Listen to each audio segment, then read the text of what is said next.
আরে ভাই 1 বছর আগে ছিলেন বিলাই, টক শোতে যান নাই, অনলাইনে কানেক্টেড হয়েছেন, সেখানেও কি যেন নক করছে, বাসা থুয়ে দৌড়াইতেছেন, মানে এটা তো আমরা মানি।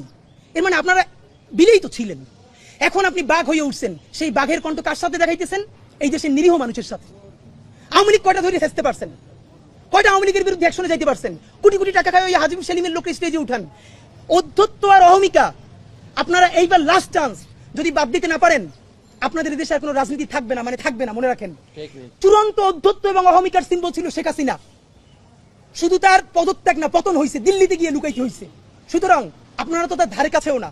সালাউদ্দিন ভাই থেকে শুরু করে অন্যান্যরা সংস্কার কমিশনে যেই গার্ডস নিয়ে, যেই অ্যাটিটিউডে কথা বলেন, আমরা আহত হই। আমরা আপনাদেরকে শ্রদ্ধা করতে চাই। সালাউদ্দিন ভাই, আপনি গুম ছিলেন, বিএনপির কত মানুষের জীবন মেসাকার হয়ে গেছে, তাদেরকে ইন্টারভিউ করে দেখেন। প্রত্যেকটা মানুষ বিএনপির এই আচরণে, যারা বিএনপির জন্য জীবন দিছে, তারা আহত, তারা কাউরে বলতে পারে না। আমাদেরকে অগণিত বিএনপি কর্মীরা ধরে বলে, ভাই আপনারা যেটা বলেন এইটা শতভাগ সত্য, একটা দলের কাঠামোর মধ্যে আছে, বলতে পারতেছি না, কিন্তু এভাবে নেওয়া যায় না।